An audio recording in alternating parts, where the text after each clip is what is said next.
ಸಮಯಸಾರ ಭಾಗ 93 ಸಮಯಸಾರ ಭಾಗ 93 ಶ್ರೀ ಋಷಭನಾಥರಿಂದ ವರ್ಧಮಾನರವರೆಗೆ 24 ತೀರ್ಥಂಕರರಿಗೆ ಜಯವಾಗಲಿ. ನನ್ನ ಸಮಸ್ತ ಗುರುಗಳಿಗೆ ಜಯವಾಗಲಿ. ಈಗ ನೀವು ಸಮಯಸಾರವನ್ನು ಭಾಗ 93ರಲ್ಲಿ ಕೇಳ್ತಾ ಇದ್ದೀರಿ. 92 ಭಾಗಗಳು ಹಿಂದೆ ಮುಗಿದೋಗಿದ್ದಾವೆ. ಅದನ್ನ ಕೇಳ್ಕೊಬರ್ರಿ. ನೇರವಾಗಿ ಇದನ್ನು ಕೇಳೋದ್ರಿಂದ ಏನು ಗೊತ್ತಾಗೋದಿಲ್ಲ. ನಿನ್ನೆ ನಿಮಗೆ ಏನಾಯಿತು ಅಂದರೆ ಸಮಯ ಆಯಿತು ಅಂಥೇಳಿ ವೇಗವಾಗಿ ಒಂದು ಪ್ರಶ್ನೆಯನ್ನು ಹೇಳಿದ್ದಿತ್ತು. ಅದನ್ನು ಇನ್ನೊಂದು ಸಲ ಹೇಳಬೇಕಾದ ಅವಶ್ಯಕತೆ ನನಗೆ ಯಾಕೋ ಕಾಣ್ತಾ ಇದೆ. ಪ್ರಶ್ನೆ 1187.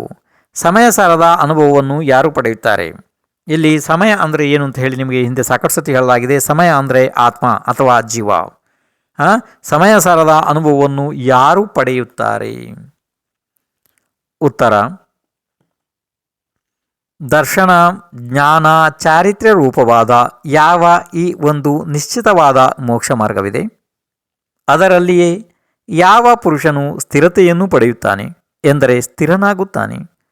ಅದೇ ನಿರಂತರ ಅದನ್ನು ಧ್ಯಾನ ಮಾಡುತ್ತಾನೆ. ಅದೇ ಅನುಭವ ಪಡೆಯುತ್ತಾನೆ ಮತ್ತು ಇತರ ದ್ರವ್ಯಗಳನ್ನು ಸ್ಪರ್ಶ ಮಾಡದೆಯೇ ನಿರಂತರ ಅದರಲ್ಲಿಯೇ ವಿಹಾರ ಮಾಡುತ್ತಾನೆ. ಆ ಪುರುಷನು ಯಾವುದರ ಉದಯವು ನಿತ್ಯವಿರುತ್ತದೆ ಅಂತಹ ಸಮಯವನ್ನು ಅಂದರೆ ಸಮಯದ ಸಾರವನ್ನು ಸ್ವಲ್ಪ ಸಮಯದಲ್ಲಿ ಅವಶ್ಯಕವಾಗಿ ಪ್ರಾಪ್ತ ಮಾಡಿಕೊಳ್ಳುತ್ತಾನೆ, ಅನುಭವವನ್ನು ಪಡೆಯುತ್ತಾನೆ. ಪ್ರಶ್ನೆ 1188. ದ್ರವ್ಯಲಿಂಗಿಗೆ ಪರಮಾತ್ಮ ಸ್ವರೂಪದ ಪ್ರಾಪ್ತಿ ಏಕೆ ಆಗುವುದಿಲ್ಲ? ಇದು ಗೊತ್ತಾಯ್ತು ನಿಮಗೆ. ಇಲ್ಲಿ ದ್ರವ್ಯಲಿಂಗಿ ಅನ್ನುವಂತಹ ಒಂದು ವಿಷಯ ಏನಿದೆ, ಇದನ್ನು 2 ರೂಪದಲ್ಲಿ ನೀವು ತಿಳಿಬೇಕಾಗ್ತದೆ. ಸ್ವಲ್ಪ ಹೇಗಾದರೂ ಮಾಡಿ ಅರ್ಥ ಮಾಡ್ಕೊಳ್ರಿ. ನೋಡಿ ಏನಾಗ್ತದೆ ಅಂತಂದರೆ, ಕೆಲವು ಒಂದು ಸಮಯದಲ್ಲಿ ಈ ಅಭವ್ಯ ಜೀವಗಳು ಮುನಿದೀಕ್ಷೆಯನ್ನು ಸ್ವೀಕಾರ ಮಾಡ್ತಾರೆ ಅಲ್ವಾ? ಅವರು ಎಷ್ಟೇ ತಪ ಮಾಡಿದರೂ ಕೂಡ ಅವರಿಗೆ ಕೇವಲ ದ್ರವ್ಯಲಿಂಗವೇ ಇರ್ತದೆ, ಭಾವಲಿಂಗ ಆಗುವುದಿಲ್ಲ. ಮತ್ತು ಇನ್ನೊಂದು 2ನೇ ಪ್ರಕಾರ ನೋಡ್ರಿ. 2ನೇ ಪ್ರಕಾರ ಅಂದರೆ ಜೀವ ಅಂದರೆ ಸಮ್ಯಕ್ ದೃಷ್ಟಿ ಇದ್ದಾನೆ, ಅಂದರೆ ಭವ್ಯ ಇದ್ದಾನೆ ಮತ್ತು ಸಮ್ಯಕ್ ದೃಷ್ಟಿ ಇದ್ದಾನೆ. ಆದರೆ ಕೂಡ ಅವನ ಗುಣಸ್ಥಾನ 4-5ರ ಒಳಗಡೆ ಇದೆ. ಅಂದರೆ 6ನೇ ಗುಣಸ್ಥಾನ ಮೇಲ್ಪಟ್ಟ ಅವನು ಹೋಗಿಲ್ಲ. ಅವನನ್ನು ಕೂಡ ದ್ರವ್ಯಲಿಂಗಿಯೇ ಎನ್ನಬೇಕಾಗುತ್ತದೆ, ಭಾವಲಿಂಗಿ ಎಂದು ಹೇಳಲು ಬರುವುದಿಲ್ಲ. ಅರ್ಥ ಆಯಿತು?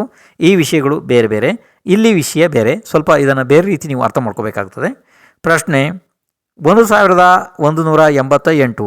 ದ್ರವ್ಯಲಿಂಗಿಗೆ ಪರಮಾತ್ಮ ಸ್ವರೂಪದ ಪ್ರಾಪ್ತಿ ಏಕೆ ಆಗುವುದಿಲ್ಲ?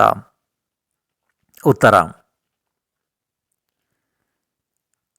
ಯಾವ ಪುರುಷರು ಈ ಮೊದಲು ಹೇಳಿದ ಪರಮಾರ್ಥ ಸ್ವರೂಪವಾದ ಮೋಕ್ಷ ಮಾರ್ಗವನ್ನು ಬಿಟ್ಟುಕೊಟ್ಟು ವ್ಯವಹಾರ ಮೋಕ್ಷ ಮಾರ್ಗದಲ್ಲಿ ಸ್ಥಿರವಾದ ತಮ್ಮ ಆತ್ಮನಿಂದ ದ್ರವ್ಯಮಯವಾದ ಲಿಂಗದಲ್ಲಿ ಮಮತೆ ಮಾಡುತ್ತಾರೆ, ಆ ಪುರುಷರು ತತ್ವದ ಯಥಾರ್ಥ ಜ್ಞಾನದಿಂದ ರಹಿತರಾಗುತ್ತಾ ಇದುವರೆಗೆ ಸಮಯದ ಸಾರವನ್ನು ನೋಡಲಿಲ್ಲ. ಆ ಶುದ್ಧಾತ್ಮನು ಹೇಗಿದ್ದಾನೆ ಎಂದರೆ ನಿತ್ಯ ಪ್ರಕಾಶಮಾನನಿದ್ದಾನೆ, ಅಖಂಡನಿದ್ದಾನೆ, ಏಕನಿದ್ದಾನೆ. ಅವನು ಅತುಲ ಪ್ರಕಾಶವುಳ್ಳವನು ಇದ್ದಾನೆ, ಸ್ವಭಾವ ಪ್ರಭವ್ಯ ಪುಂಜ ಇದ್ದಾನೆ, ಅಮಲನಿದ್ದಾನೆ. ಇಂಥ ಪರಮಾತ್ಮನ ಸ್ವರೂಪಕ್ಕೆ ದ್ರವ್ಯಲಿಂಗಿಯು ಪ್ರಾಪ್ತ ಆಗುವುದಿಲ್ಲ.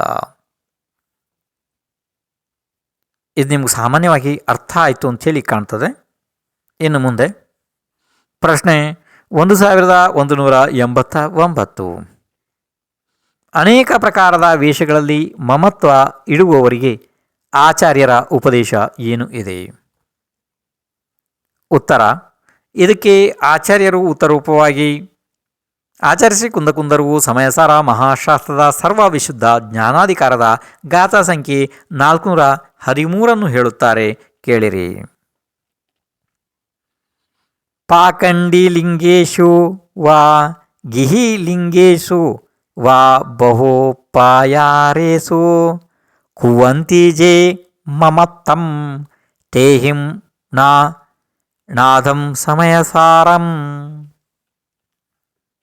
ಈಗ ಈ ಗಾಥೆಯ ಅರ್ಥವನ್ನು ಹೇಳುತ್ತಾರೆ, ಕೇಳಿರಿ. ಯಾವ ಪುರುಷರು ಪಾಖಂಡಿ ಲಿಂಗಗಳಲ್ಲಿ ಅಥವಾ ಅನೇಕ ಭೇದಗಳುಳ್ಳ ಗೃಹಸ್ಥ ಲಿಂಗಗಳಲ್ಲಿ ಮಮತ್ವವನ್ನು ಮಾಡುತ್ತಾರೆ. ಅರ್ಥಾತ್ ಇದು ನಮಗೆ ಮೋಕ್ಷವನ್ನು ಕೊಡುತ್ತದೆ ಎಂದು ತಿಳಿಯುತ್ತಾರೆ.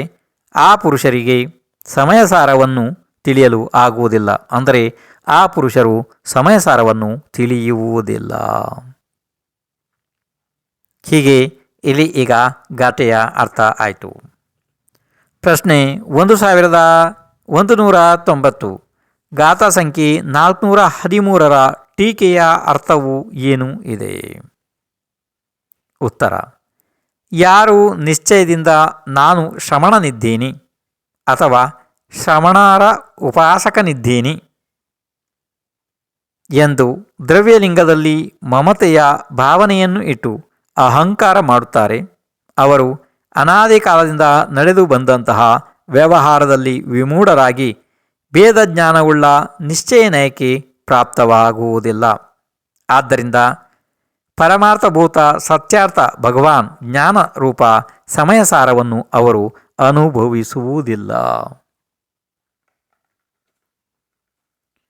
ಪ್ರಶ್ನೆ 1191. ಗಾಥಾ ಸಂಖ್ಯೆ 413ರ ಭಾವಾರ್ಥ ಏನು ಇದೆ? ಉತ್ತರ: ಯಾರು ಅನಾದಿಕಾಲೀನ ಪರದ್ರವ್ಯದ ಸಂಯೋಗದಿಂದ ವ್ಯವಹಾರದಲ್ಲಿ ಮೋಹಿತರಾಗಿದ್ದಾರೆ, ಅವರು ಹೀಗೆ ತಿಳಿಯುತ್ತಾರೆ. ಏನೆಂದರೆ, ಈ ಬಾಹ್ಯ ಮಹಾವ್ರತ ಆದಿರೂಪ ಭೇದವೇ ನಮಗೆ ಮೋಕ್ಷವನ್ನು ಪ್ರಾಪ್ತ ಮಾಡಿಕೊಡುತ್ತದೆ. ಆದರೆ ಯಾವುದರಿಂದ ಭೇದಜ್ಞಾನವು ತಿಳಿಯಲ್ಪಡುತ್ತದೆ ಅಂತಹ ನಿಶ್ಚಯನಯಕ್ಕೆ ಅವರು ಪ್ರಾಪ್ತವಾಗುವುದಿಲ್ಲ. ಅಂದರೆ ಅಂತಹ ನಿಶ್ಚಯನಯವನ್ನು ಅವರು ಪ್ರಾಪ್ತ ಮಾಡಿಕೊಳ್ಳುವುದಿಲ್ಲ.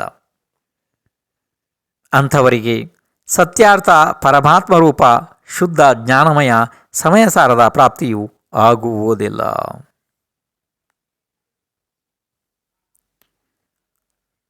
ಪ್ರಶ್ನೆ 1192. ಕೇವಲ ವ್ಯವಹಾರದಲ್ಲಿಯೇ ವಿಮೂಢರಾದವರಿಗೆ ಆಚಾರ್ಯರು ಏನು ಉಪದೇಶವನ್ನು ಕೊಟ್ಟಿದ್ದಾರೆ? ಉತ್ತರ: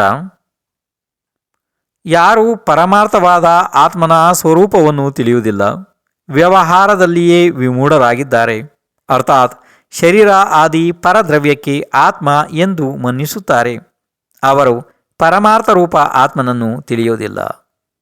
ಹೇಗೆ ತೌಡು ಮತ್ತು ಅಕ್ಕಿಯ ಭೇದವನ್ನು ತಿಳಿಯದವರಿಗೆ ತೌಡನ್ನು ಕುಟ್ಟುವುದರಿಂದ ಅಕ್ಕಿಯು ಪ್ರಾಪ್ತವಾಗುವುದಿಲ್ಲ, ತೌಡು ಮತ್ತು ಅಕ್ಕಿಯ ಭೇದ ಜ್ಞಾನದಿಂದಲೇ ಅಕ್ಕಿಯನ್ನು ಪ್ರಾಪ್ತ ಮಾಡಿಕೊಳ್ಳುತ್ತಾರೆ.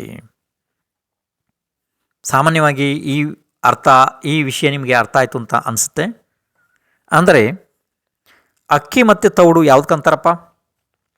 ಈಗ ಮೊದಲು ಭತ್ತ ಇರುತ್ತದೆ ಅಲ್ವಾ? ಭತ್ತ ಇರುತ್ತದೆ. ಆ ಭತ್ತದ ಮೇಲೆ ಒಂದು ರೀತಿ ಅದು ಕವಚ ಇರ್ತದೆ ಭತ್ತದ್ದು. ಅದರ ಒಳಗಡೆ ಅಕ್ಕಿ ಇರ್ತದೆ ಅಲ್ವಾ? ಅದನ್ನು ರೈಸ್ ಮಿಲ್ ಅಂತ ಕೆಲವೊಂದು ಇದಕ್ಕೆ ಹಾಕಿ, ಯಂತ್ರಗಳಿಗೆ ಹಾಕಿ ಅದನ್ನು ಬೇರ್ಪಡಿಸಲಾಗ್ತದೆ. ಯಾವುದು? ಮೇಲಿನ ಒಂದು ರೀತಿ ಆವರಣವನ್ನು ಬೇರ್ಪಡಿಸಲಾಗ್ತದೆ. ಆವಾಗ ಅಕ್ಕಿಯು ಒಂದು ರೀತಿ ಕೆಂಪು ಮಿಶ್ರಿತ ಕಪ್ಪು ಬಣ್ಣದ್ದು ಇರ್ತದೆ.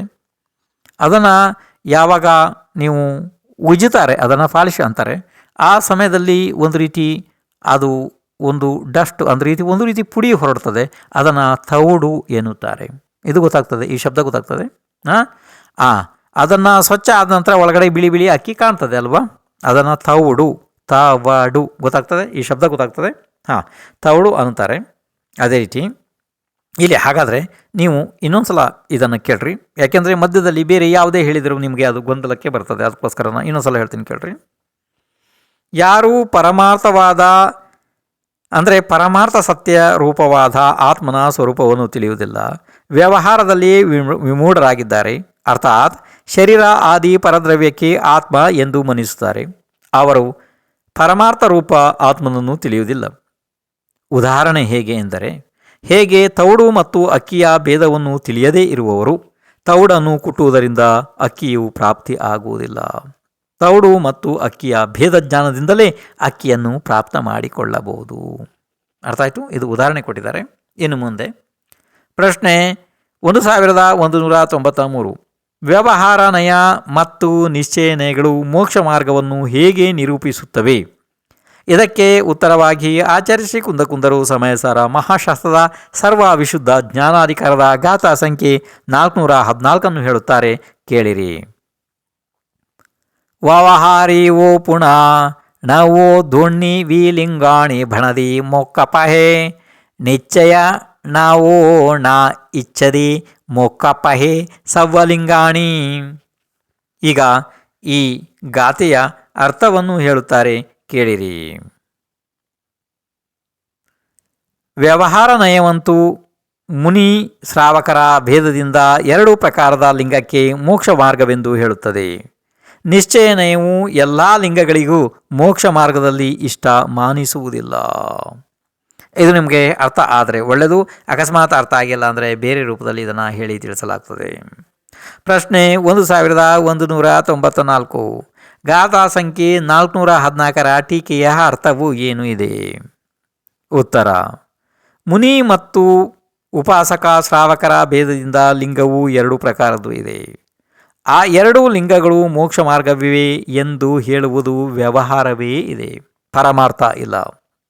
ಯಾಕೆಂದರೆ ವ್ಯವಹಾರ ನಯವು ಸ್ವತಃ ಅಶುದ್ಧ ದ್ರವ್ಯದೇ ಅನುಭವ ಮಾಡುವ ಸ್ವರೂಪವಿರುವುದರಿಂದ ಅದು ಪರಮಾರ್ಥ ಇಲ್ಲ. ತಥಾ ಮುನಿ ಮತ್ತು ಶ್ರಾವಕರ ಭೇದದಿಂದ ಭಿನ್ನವಾದ ದರ್ಶನ, ಜ್ಞಾನ, ಚಾರಿತ್ರ್ಯದ ಪ್ರವೃತ್ತಿ ಮಾತ್ರ ನಿರ್ಮಲ ಜ್ಞಾನವೇ ಒಂದು ಇದೆ. ಇಂತಹ ನಿರ್ಮಲ ಅನುಭವವೇ ಪರಮಾರ್ಥವಿದೆ, ಅದುವೇ ಮೋಕ್ಷ ಮಾರ್ಗವಿದೆ. ಕಾರಣ, ಇಂಥ ಜ್ಞಾನಕ್ಕೆಯೇ ಶುದ್ಧ ದ್ರವ್ಯ ರೂಪವಾಗುವ ಸ್ವರೂಪವಿರುವುದರಿಂದ ಅದು ಮಾತ್ರ ಪರಮಾರ್ಥ ಇದೆ. ಇನ್ನು ಮುಂದೆ ಹಾಗಾದರೆ ಪ್ರಶ್ನೆ 1195. ಗಾಥಾ ಸಂಖ್ಯೆ 414ರ ಭಾವಾರ್ಥವು ಏನು ಇದೆ? ಉತ್ತರ: ಇಲ್ಲಿ ಏನಾಗ್ತದೆ ಅಂತಂದರೆ ನೋಡಿ, ಸ್ವಲ್ಪ ಈಗ ಇಲ್ಲಿ ಪರಮಾರ್ಥ ಆಯ್ತಲ್ಲ. ಇನ್ನು ಮುಂದೆ ಹಾಗಾದರೆ ನೋಡಿ, ಇಲ್ಲಿ ಇನ್ನೊಂದು ಸಲ ಕೇಳಬೇಕಾಗ್ತದೆ ನೀವು ಯಾವುದನ್ನು, ಈ ವಿಷಯವನ್ನು. ಅಂದರೆ ಸ್ವಲ್ಪ ವಿಷಯ ಕೇಳ್ರಿ. ಯಾವ ಪುರುಷರು ಕೇವಲ ವ್ಯವಹಾರವನ್ನೇ ಪರಮಾರ್ಥ ಬುದ್ಧಿ ಎಂದು ಸ್ವೀಕರಿಸುತ್ತಾರೆ, ಅನುಭವಿಸುತ್ತಾರೆ, ಅವರು ಸಮಯ ಸಾಲದ ಅನುಭವವನ್ನು ಮಾಡುವುದಿಲ್ಲ. ಯಾರು ಪರಮಾರ್ಥ ಬುದ್ಧಿಯಿಂದ ಅನುಭವಿಸುತ್ತಾರೆ ಅವರೇ ಈ ಸಮಯ ಸಾರವನ್ನು ಅನುಭವಿಸುತ್ತಾರೆ. ಆಯ್ತಲ್ಲ. ಹಾಗಾದರೆ ಇನ್ನು ಮುಂದೆ ಕೇಳ್ರಿ. ಪ್ರಶ್ನೆ 1195. ಗಾಥಾ ಸಂಖ್ಯೆ 414ರ ಭಾವಾರ್ಥವು ಏನಿದೆ? ಉತ್ತರ: ವ್ಯವಹಾರ ನಯದ ವಿಷಯವು ಭೇದರೂಪ ಅಶುದ್ಧ ದ್ರವ್ಯವಿದೆ, ಪರಮಾರ್ಥ ಇಲ್ಲ. ನಿಶ್ಚಯ ನಯದ ವಿಷಯವು ಅಭೇದ ರೂಪ ಶುದ್ಧ ದ್ರವ್ಯವಿದೆ, ಪರಮಾರ್ಥವಿದೆ. ಯಾರು ವ್ಯವಹಾರವನ್ನೇ ನಿಶ್ಚಯವೆಂದು ತಿಳಿದು ಪ್ರವರ್ತಿಸುತ್ತಾರೆ ಅವರಿಗೆ ಸಮಯ ಸಾರದ ಪ್ರಾಪ್ತಿಯೂ ಆಗುವುದಿಲ್ಲ. ಮತ್ತು ಯಾರು ಪರಮಾರ್ಥವನ್ನೇ ಪರಮಾರ್ಥ ರೂಪದಿಂದ ತಿಳಿಯುತ್ತಾರೆ ಅವರಿಗೆ ಸಮಯ ಸಾರದ ಪ್ರಾಪ್ತಿಯೂ ಆಗುತ್ತದೆ. ಅವರೇ ಮೋಕ್ಷವನ್ನು ಪ್ರಾಪ್ತ ಮಾಡಿಕೊಳ್ಳುತ್ತಾರೆ. ಗೊತ್ತಾಯ್ತಲ್ಲಪ್ಪ. ಈಗ ಇನ್ನು ಮುಂದೆ ಹಾಗಾದರೆ ಇದು ನಿಮಗೆ ಸಾಮಾನ್ಯವಾಗಿ ಅರ್ಥ ಆಯಿತು ಅಂತ ಹೇಳಿ ನನಗೆ ಅನಿಸ್ತಾ ಇದೆ. ಈಗ ಪ್ರಶ್ನೆ 1196. ಸಮಯಸಾರ ಮಹಾಶಾಸ್ತ್ರದ ಅಭ್ಯಾಸದ ಫಲವು ಏನಿದೆ? ಇದಕ್ಕೆ ಉತ್ತರವಾಗಿ ಆಚಾರ್ಯ ಶ್ರೀ ಕುಂದಕುಂದರು ಸಮಯಸಾರ ಮಹಾಶಾಸ್ತ್ರದ ಸರ್ವ ವಿಶುದ್ಧ ಜ್ಞಾನಾಧಿಕಾರದ ಅಂತಿಮ ಗಾಥಾ ಅಂತಂದರೆ 415ನೇ ಸಂಖ್ಯೆಯ ಗಾಥೆಯನ್ನು ಹೇಳುತ್ತಾರೆ, ಕೇಳಿರಿ. ಜೋ ಸಮಯ ಪಾಹುಡ ಮಿಣಂ ಪಡಿದೋಣಂ ಅತ್ತ ತಚ್ಚದೋಣಾಹುಂ ಅತ್ತೇಠಾಹಿ ಛೇದ ಸೋಹೋಯಿ ಉತ್ತಮಂ ಸ್ವಕ್ಕಂ. ಈಗ ಈ ಗಾಥೆಯ ಅರ್ಥವನ್ನು ಹೇಳುತ್ತಾರೆ, ಕೇಳಿರಿ.